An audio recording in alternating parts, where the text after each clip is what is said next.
It's a pleasure to welcome Dr. Michael Mehaffy. Uh, Michael and I met many years ago in London when he was the head of the responsible for education at the Princess Institute for Urban Design, I think. I don't remember the exact name. Well, it was the Princess Institute for Architecture, and then it was the Princess Foundation, and Chris was involved in that also. Yeah. He had just moved to Benstead, to Right. Meadow Farm. Okay. He then finished his PhD at Delft. He worked for many years in Stockholm and the Center for Future of Places at KTH. Has worked with UN Habitat, doing various things, very much involved in including the issue of place into the Quito Declaration for the first time that there was anything written about that in UN documents. It was written extensively with Nikos in a series of articles in the Metropolis magazine, and then a recent book, or several years ago, a book, Design for a Living Planet, obviously addressing the pattern language as a key technology. And his most recent book is a new pattern language for growing regions, self-published by Systasis, his organization, Systasis Foundation. And he's going to talk to us about the philosophical foundations of Alexander's theory of wholeness, and particularly Whitehead, Plato, Aristotle. So, Michael, the floor is yours. Yeah, Systasis, we started that actually coming out of the time when I was in London and working with Chris and recognizing that there were a lot of people thinking and working along the lines that Chris had certainly laid out, and other related thinkers, Jane Jacobs and others. And that we really needed to kind of gather some of those people together. So systasis it's basically the Greek word for system, but it's also means a gathering or a standing together as one, coming together, many people coming together as one. So there's this idea of wholeness, or of part whole relations in the name, which I like. And Jenny Quillian, who's with us today, is one of our board members, and Ward Cunningham is one of our board members, the guy who took a lot of Chris's ideas into the software world and ended up producing Wiki and Wikipedia and a lot of other things. So what I'm going to talk about, of course, is book 4, which I think probably many of you have already been diving into and reading and so on. And I'm going to explore that and unpack some of the ideas in book 4 in my talk. But I'm going to do it in the context of, again, the antecedents to Alexander, and also maybe what are going to be some of the follow-up explorations after Alexander. Now we've lost our great friend whose career spanned from the late 1950s, he knew Walter Gropius at Harvard right up to last week. And so he's a person who occupies a very large space in not only architectural theory, but design theory and design philosophy, the philosophy of technology, the philosophy of culture, the philosophy of nature. His ideas go very deep, as I think we all know. And they are not totally unique. I mean, there's this idea some people have that this guy just came out of left field and came up with all these wild ideas on his own, so to speak. But actually, I'm going to argue that, to coin a phrase, his ideas are structure-preserving transformations of other thinkers' ideas, or wholeness extending transformations, if you will. And particularly on this idea of the nature of matter.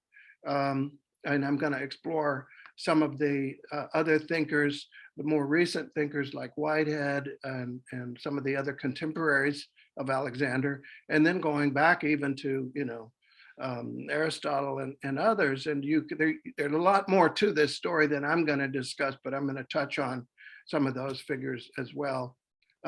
So this is the description of the session today, that a new conception of the nature of matter, which is the first section of book 4. And I'm going to ask, what is that conception and how does it relate to the previous thinkers, as I said, and other work in fields like physics, psychology, mathematics, an endless number really of topics. And so we're going to explore that briefly, even though, I'm going to try to do a thorough job of it, but it's necessarily going to be brief. And that argue that Alexander does indeed build on these other thinkers and extends their work in very important ways, in really, I think, amazing ways in many respects. So if you remember the author's note at the beginning of book 4, that's always something good to look at and see what is he saying he's trying to do. And what he says is, we have a practical aim. We wish to create living structure in the built world, and to understand this idea of the nature of the universe. Remember the title of the book, the subtitle is An Essay on the Art of Building and the Nature of the Universe. And that's something that's not just esoteric, navel gazing, it's practical. That brings it down to earth. And so, because we want to reproduce the phenomena that we're interested in, and we want to reproduce life and wholeness and so on. So there is a very, very practical aim to all this philosophy, which is ultimately the idea of philosophy, I think. And I mentioned this word mereology, which is not a familiar word, but it's a good old fashioned word. The idea of part-whole relations, how they relate to each other. Do the parts make the whole? Does the whole make the parts? How do these things relate to one another? And this goes way back in philosophy. It also goes back to the beginning of Alexander's career. If you look at, for example, Herbert Simon's work, sort of at the dawn of the cybernetic age, when we were suddenly dealing with all of these massive numbers of variables and bits of data, and we were trying to understand how they were organized and get our arms around that, be able to systematize that and use it. And he wrote a classic paper, The Architecture of Complexity, where he observed that design problems, including the problems of designing computer software or anything else, are essentially nearly decomposable hierarchies.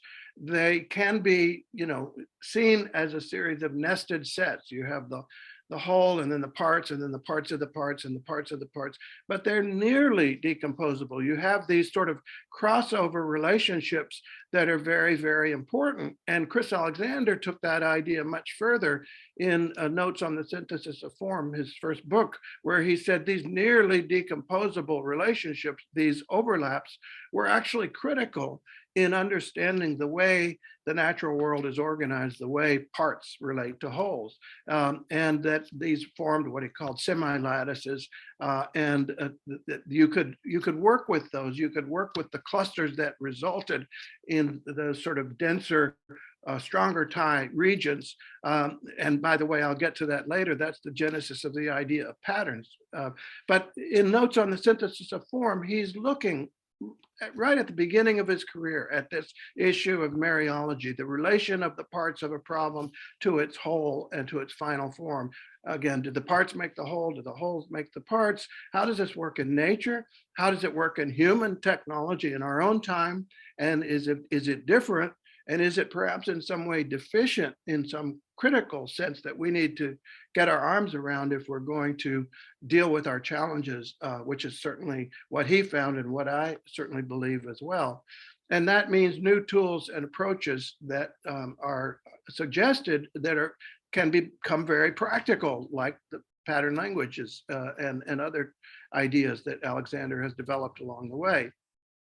And then the following year, he wrote the great paper, A City is Not a Tree, where he observed how these overlapping relationships actually work in what he called natural cities. And he gave a prosaic example of from Berkeley of a crosswalk and a street light and a newspaper rack. And he described how they sort of have a rock, paper, scissors kind of relationship to one another. There isn't some neat hierarchical scheme where you can say this one thing controls the other two. It's an interactive relationship. The traffic light, the electric impulses, the sidewalk all form a system. And he noted that that's true in all kinds of ways in natural cities, but not true in critical ways in what he called artificial cities or planned cities. And this had enormous consequences for the way those cities functioned and the kind of life that they had. The enormity of this restriction is difficult to grasp. It's as though we couldn't make friends within a family unless the whole family made friends with one whole other family. And this is not a less orderly kind of structure, which is what we thought. We thought it was messy and tangled, and we didn't like that. We wanted to sort everything out and be orderly. But this is actually a thicker, tougher, more subtle, and more complex view of structure, he said. And that was a very, very powerful idea, I think, related in many ways to the work of Jane Jacobs at the same time, actually writing just a couple of years before, talking about organized complexity in her marvelous last chapter, The Kind of Problem a City Is, of her most widely known book, The Death and Life of Great American Cities. And she said, you know, the way we probe the world with our mental methods has changed dramatically. We've gone from really understanding simple two-variable problems to understanding statistical problems in the early 20th century. The two-variable problems like the pressure of a gas and the volume of the gas, something like that, or you know the kind of problem that you need to land on the moon, those sorts of issues, or the statistical problems where you didn't really need to know what's going on between the variables. You just need to know the average behavior. So that's great for statistical problems, for understanding, for example, life insurance statistics and actuarial tables and so on, and many other technological issues of the cybernetic age, where you just didn't need to know much about what's going on with the variables. You need to know how they're behaving as an average, polling, sampling, and things like that. But what she observed is that we sort of skipped over this great middle region, as she referred to it, where it's not so much the number of variables, but how they're interacting as more than two variables in a network, in a web relationship. And this great middle region, again, is maybe has more to do with the number of atoms in a pinch of salt, or even smaller than that. And this is the problems of organized complexity, as she described it. These are show the essential features of organization, as she put it. And then she drew a contrast with the way we were planning cities, much like Alexander did, and said, we have not moved forward into this new understanding, this new understanding of nature, really, of the way the world actually works. We're still mired in this perfectly decomposable hierarchy instead of the nearly decomposable hierarchy. So Alexander took those ideas, and again, this idea of the clusters that tended to form the strong ties in a certain area, and developed the idea that you could now manipulate those. You could work with those within a larger network, or a series of patterns, and indeed a pattern language. You could take the strong links and cluster them together as forces, and then you could relate them to the weak links in some kind of grammatical way, a looser way, and you could generate flexibility there. You could generate a language-like ability to create new structures. And this is, for example, this is, of course, the essential idea of a pattern language, the book that actually didn't come out until 1977, but these ideas were being developed much earlier. And if you think about patterns, of course, here's a trivial example of a pattern of a door. So you have the elements, then they have some relationship to one another, some forces. You have the hinges on one side, the knob on the other side. You can't put the hinges and the knob on the same side, the door won't work. You need a configuration of those forces in order for the door to work properly. And those are the strong forces. But then the relationship of one door to another door in the room, those are weak forces, because you can slide those doors around and they don't really affect each other. However, they do affect the room. So then at that scale, they become strong forces again. And the rooms once again become weak forces in relation to one another. They can slide around. But then again, at the larger scale, the building itself has strong forces within it and so on, and going right on up the scale. And that's essentially the idea of the pattern language, that the idea that you can manipulate these forces and you can cluster them, and that the strong ties at one scale become the weak ties at the upper scale, and then those in turn are related in some way in strong ties that then are related again in weak ties overall, going up door, room, building, neighborhood, city, planet, etc. And so you have that hierarchical relationship. And again, you can now combine those in a language-like way, following a sort of grammatical rules that allows you to work with complete wholes rather than just assembling fragmentary bits, because they already have these web-like relationships built in. And of course, they're built in through the hyperlinks that are built into the pattern. And these are real structures. They're not just abstractions. They're real things like rooms and gardens and towns, or ecological things, rivers, mountains, forests, etc. And again, just as Herbert Simon pointed out, the larger scale is made up of the smaller scale, and the smaller scale is made up of the smaller scale still, and so on. So you have this network of structured options that is roughly hierarchical, but not rigidly so, that has these interconnections and overlaps and so on. And of course, we all are familiar, I think, with the general structure of a pattern. You have the 7-part structure in the book of the title, and then the iconic photo that I think is very important, actually, because it conveys a sort of gestalt of the pattern, the way it's connected to its context.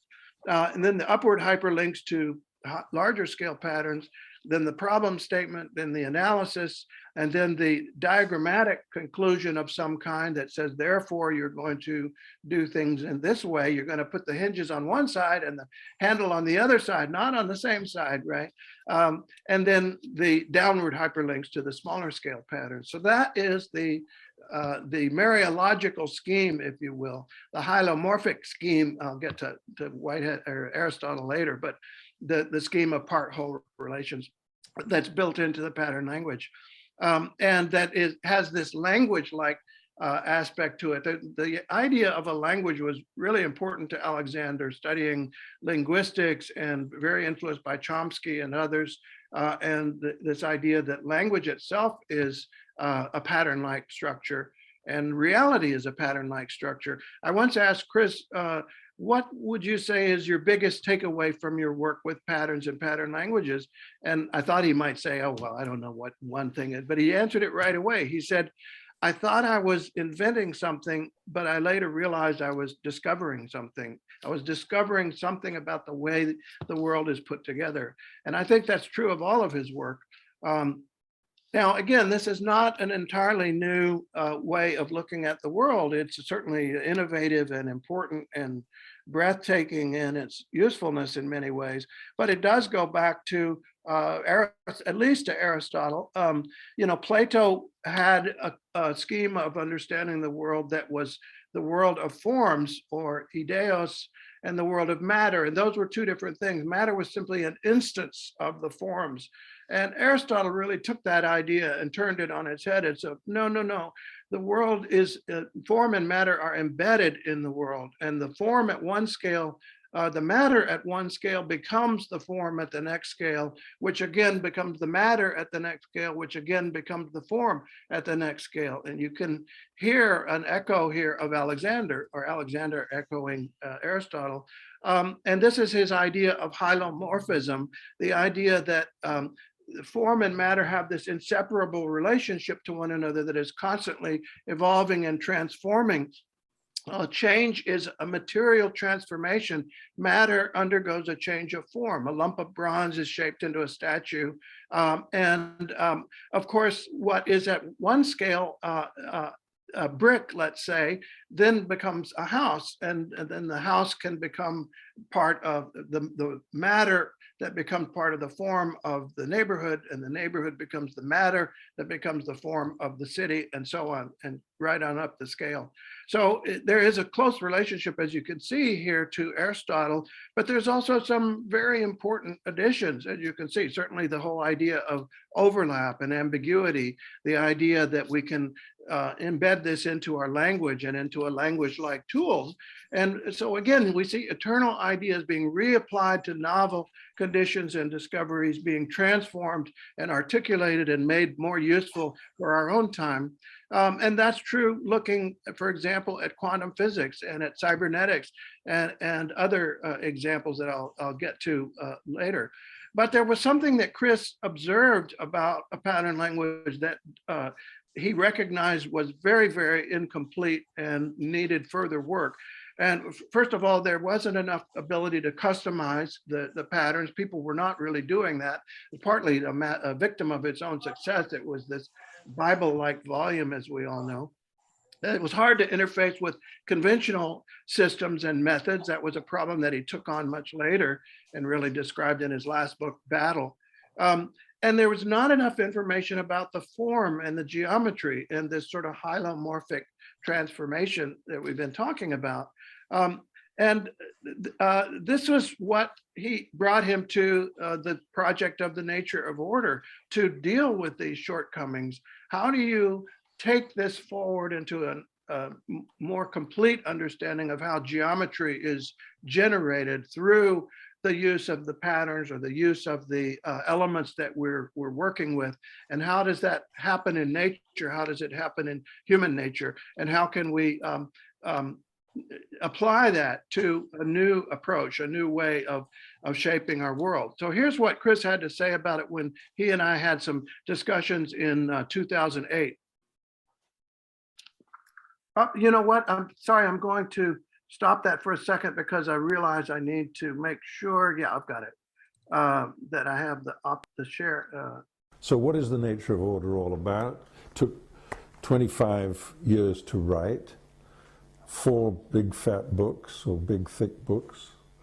Unfortunately, a little expensive, about $60 a book. Thousands of lovely colored pictures. Anyway, what's it all about?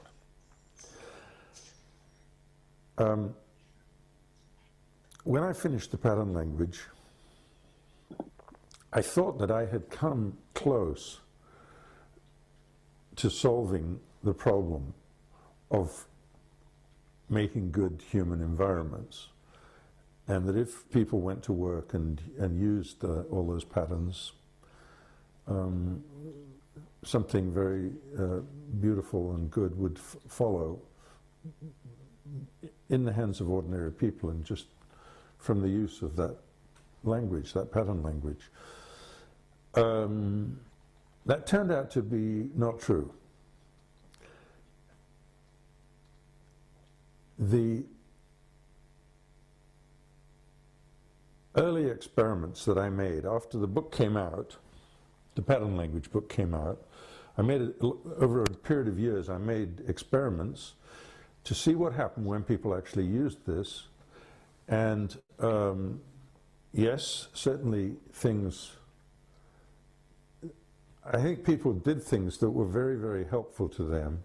And some of them are quite lovely just in the sense of being informal and being about that person or this person or that place and so forth. But the buildings and the groups of buildings and so forth were not really beautiful, to put it quite simply. They weren't.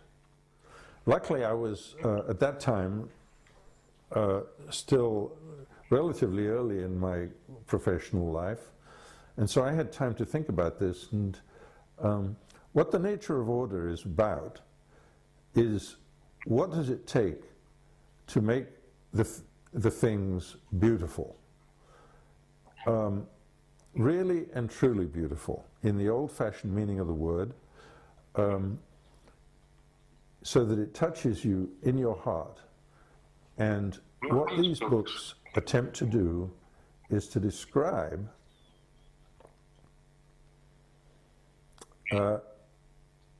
what is involved in thinking about that, what's involved in doing it, what's involved from a practical point of view in terms of construction, contracting, and so forth, what's involved from a spiritual point of view, so that you, as the maker, whoever that is, are in a sufficiently harmonious state to be able to make a beautiful thing.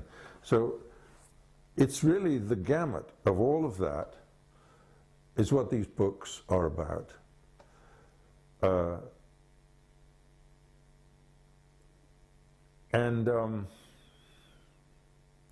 I certainly got closer in those books than I did in the pattern language, a lot closer. So let's dive a little bit into the nature of order and the ideas in it, and in relation to what we were talking about before. And as I mentioned, the first section talks about our changing scientific picture of the universe. Again, Jane Jacobs talked about that as well. And I showed you this example too, that we have a practical aim to create living structure in the built world. And that's just something that we are taking as a given as human beings who are embodied in the world. We want to enjoy our lives. We want to be well. We want to be healthy. We want to be alive. And so this is a given. And we want to ask, what are the things we can do in our environment, in our building our world, to enhance that and not to detract from that, not only in this moment, but into the future, sustainably, and so on. And looking at the physical world, the nature of the physical world, he points out that quantum mechanics also might not have been a useful field if it hadn't been something that we could actually apply to our physical world, to, in fact, the computers that we're using right now and the electronics systems and so on. And once we got into quantum mechanics, we began to recognize that there are these very, very important phenomena going on involving wholeness, involving the inseparable nature of different parts of space, that we can't simply see space as this empty vessel with atomic bits in it anymore. We have to understand it as an interactive field that has these interrelated phenomena going on within it.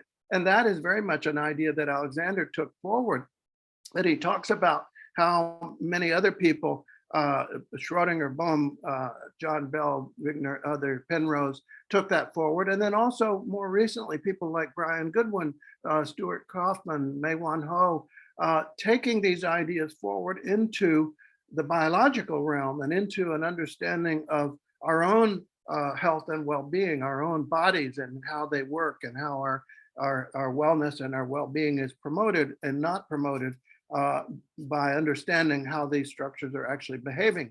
And he points out that this is a weakness in our present world picture, that we really have not reconciled the two views, the sort of what Whitehead referred to as nature lifeless, and what Whitehead contrasted that with nature alive.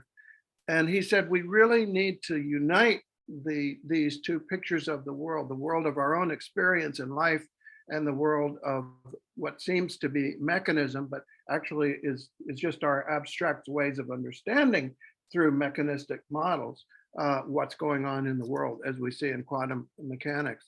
And he came to the conclusion, or came to the hypothesis, that all value depends upon a structure in which each center, the life of each center, is related to the larger centers around it, and related ultimately to ourselves and to the entire cosmos as a sort of ground of personality. That begins to approach this idea of God or the divine or whatever you want to call it, And I'm going to touch on that later because it became very important to him as well. And I think it's important that we understand what he was talking about. But this is what he means by our changing scientific picture. Here he is in a famous 1982 lecture at Harvard.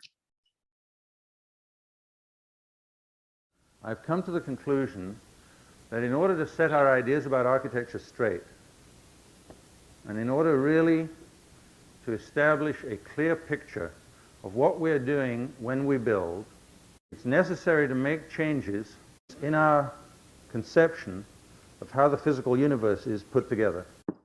That actually the order of space is prior to the issue of function. That is, in other words, although functional issues are overwhelmingly important, the root matter has to do with order in space, and that there are ways of getting hold of that issue which are so deep that they cover the functional issues, but they turn out to be more fundamental. And in fact, they have the ornamental stuff and the formal stuff as byproducts of them. But that structure, by the way, this structure that I want to talk about is not very obscure. I mean, I can easily put a name on it. I can call it wholeness if you want. We can call it many things. And I'm going to show some examples of physical things that have this deep kind of wholeness in them. And then we'll just talk a little bit about what sort of structure they have.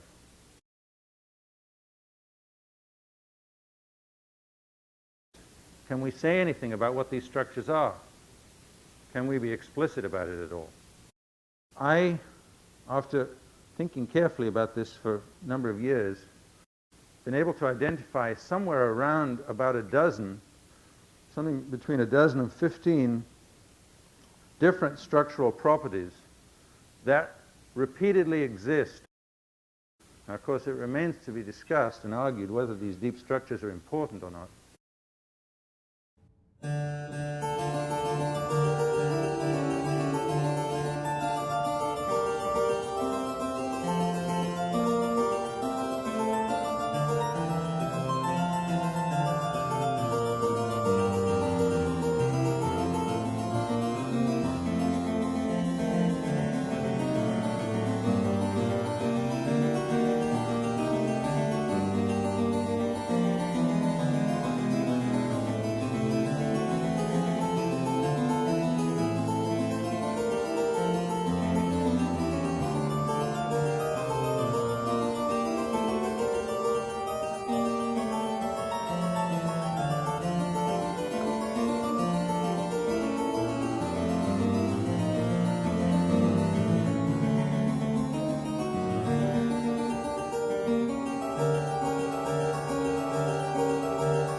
When one discovers 12, 15 properties of a certain sort, which are structural properties that appear to characterize a class of structures, then you say to yourself, well, what is going on? What are these properties? I mean, where do they come from? What's the meaning of them? And quite simply, the conclusion that I've come to, I don't know if it's the right way to explain it, is that they are essentially the different ways in which space can be glued together to become whole.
if it's true that space has the capacity to be more whole or less whole, and there are real structural properties that have the capacity to glue it together more or less, both in a functional sense and in a deep sense, I mean, then of course in some way one would start to confront a kind of moral imperative that that is what we're supposed to be doing when we make something, to glue space together like that.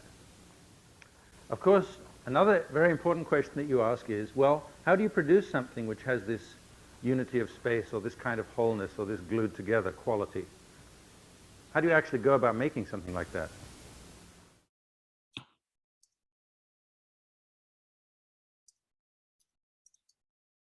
So that is, of course, the question that he asked himself and he pursued in his own work and in the work of the Center for Environmental Design, Center for Environmental Structure, that pursued a number of projects and a number of modes of working, taking on that problem. And that is another whole subject for another talk, I suppose. But you can see the philosophical questions that he's asking. How do we achieve the order that we see all around us, the beauty? Nature, how does nature do it? Nature doesn't make little blueprints. Instead, it makes something more like codes or recipes that generate form, that grow form. And these are complex forms that are emergent from the process.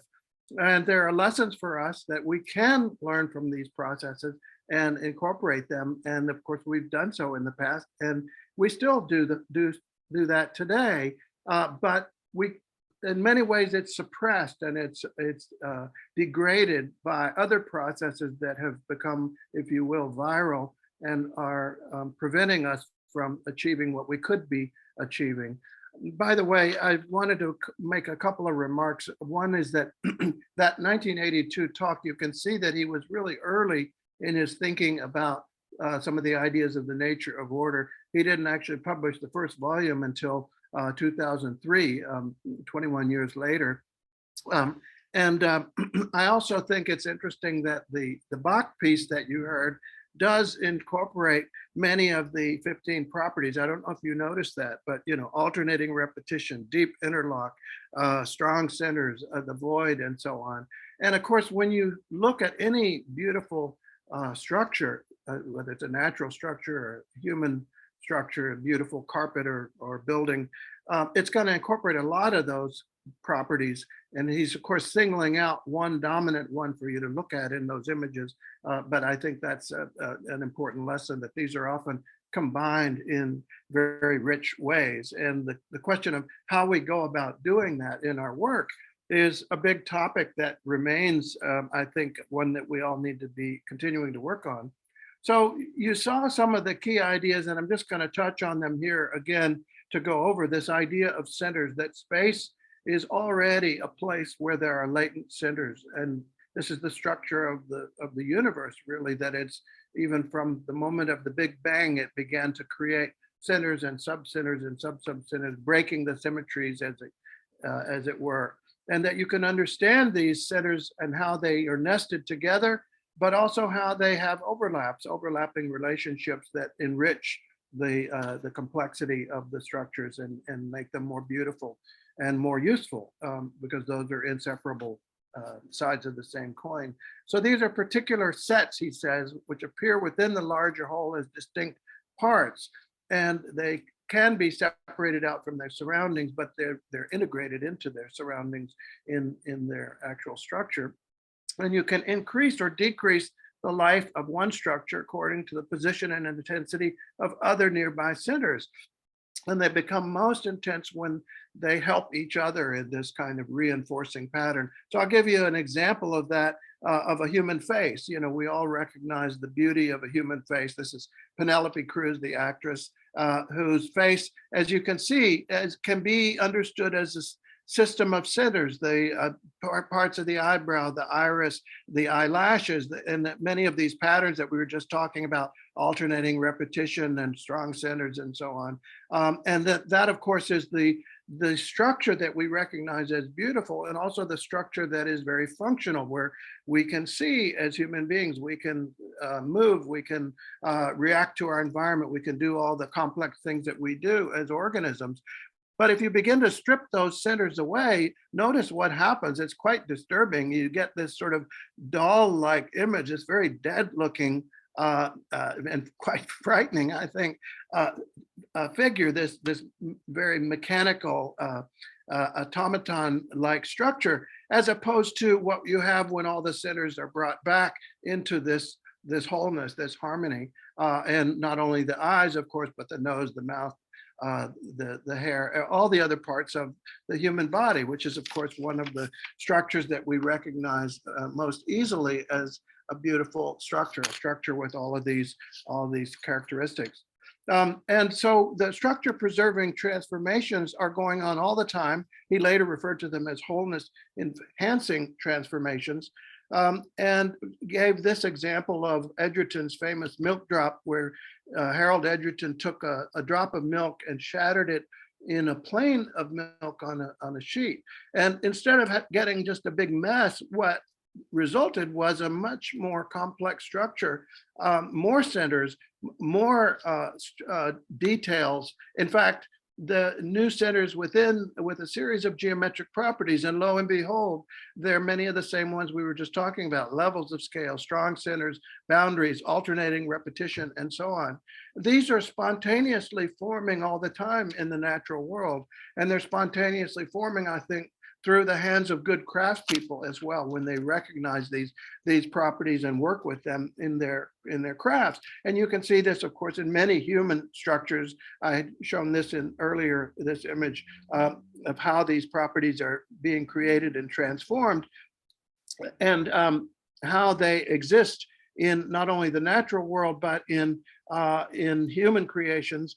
And they exist not as static entities, but as transformations, strengthening centers, making positive states, changing levels of scale, and so on, and gradually growing and articulating, as we see in the natural world and in the most beautiful structures that we know, these sort of fractal relationships that we see all around us.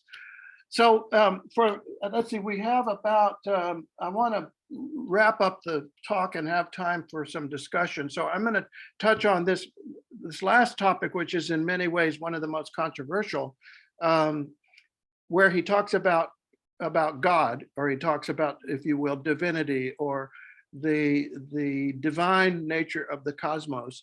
And I think we also need to recognize what he's talking about there as something that is not some overarching, Deus ex machina or God spirit, but something that is structural in the universe and is structural in relation to us as human beings, as beings that have a sense of personhood. And that sense of personhood is not in a dead universe. It's in a universe that has a primordial sense of personhood. And we can call that God if we want to. We can call that the gods. We can call it the spirit. We can call it the divine. We can call it the totality, or the greater whole, et cetera, et cetera. But here's what Chris had to say about it.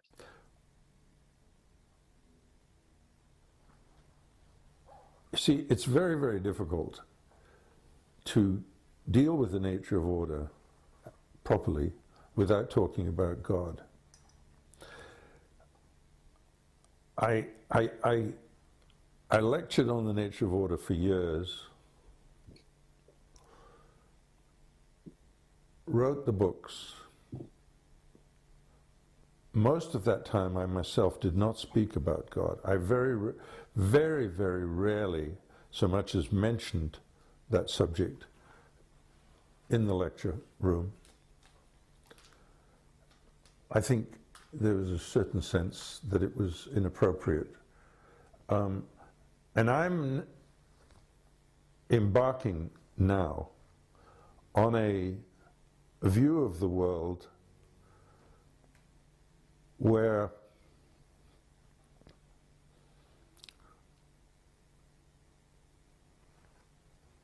the question of what is the nature of God can be discussed, thought about, considered, critically. One doesn't need to make exaggerated statements about it. One doesn't need to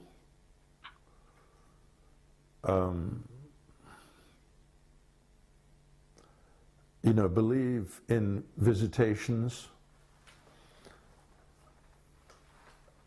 from the Virgin Mary. One does need to consider what is the nature of wholeness in the universe and what are the conditions under which wholeness grows. What is wholeness?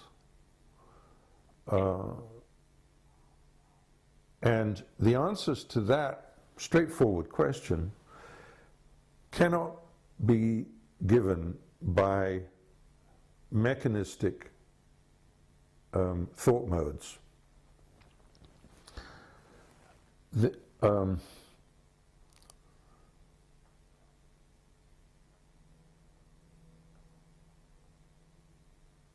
So the problem is, I mean, there is this thing of how the greater whole works. And as I say, I'm personally quite convinced that it cannot be subjected to analysis by primitive mechanism.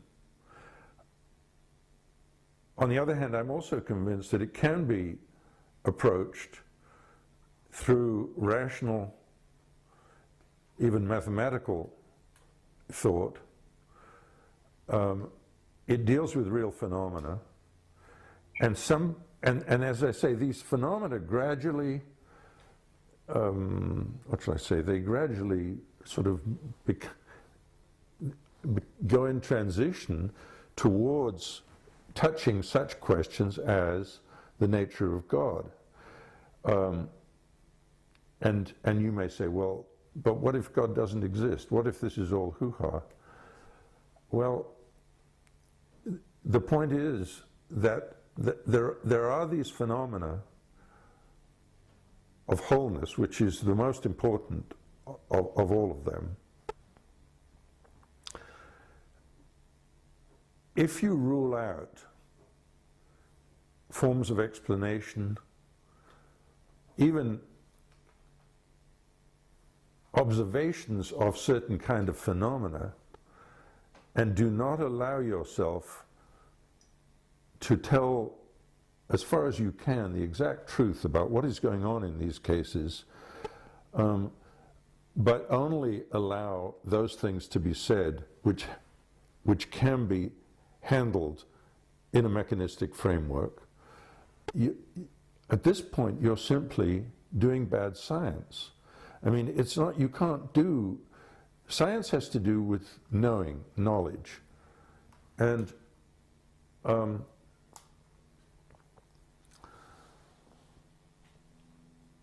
so there's this huge gray area, and it's, which doesn't so much have to do with spooks and poltergeists. It has to do with very fascinating things about how the whole acts, and how, and at the moment, for instance, there's been a belief in the last decade or so that you can understand how the whole behaves as a result of complex interactions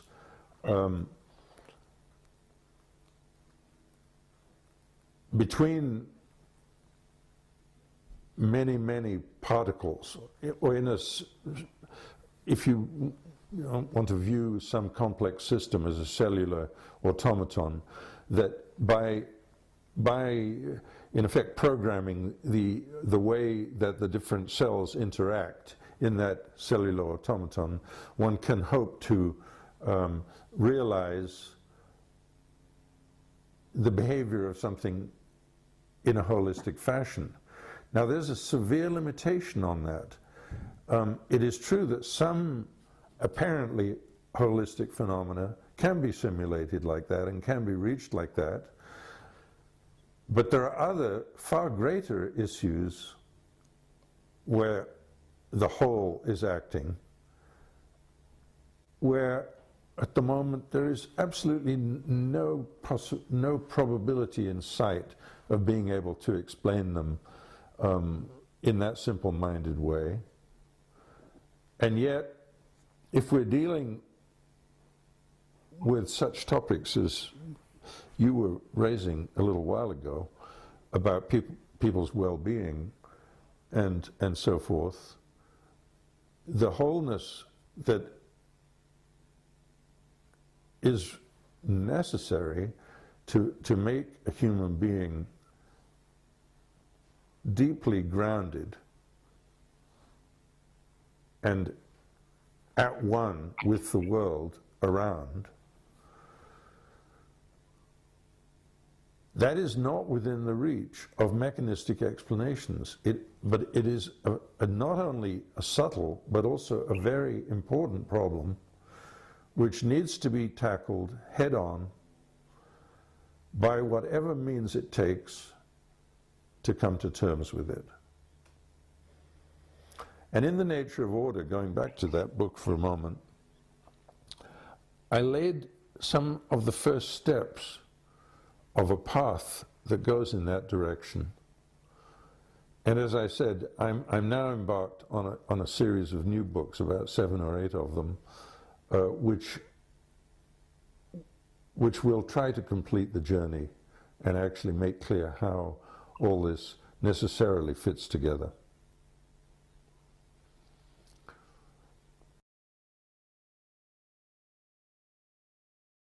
Wouldn't we like to see those 7 or 8 books? Unfortunately, one's lifetime is not enough to do all the things that Chris was trying to do.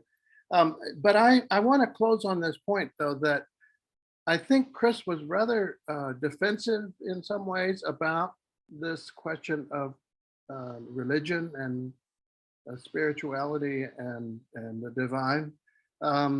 In part because he himself was a rigorous scientist, and he came at it from that point of view, and his colleagues from that point of view were not particularly comfortable with it. But there are many other antecedents, including from Whitehead. This idea of religion, religio, relinking ourselves to the universe, the vision of something that stands beyond, behind, and within the passing flux of immediate things.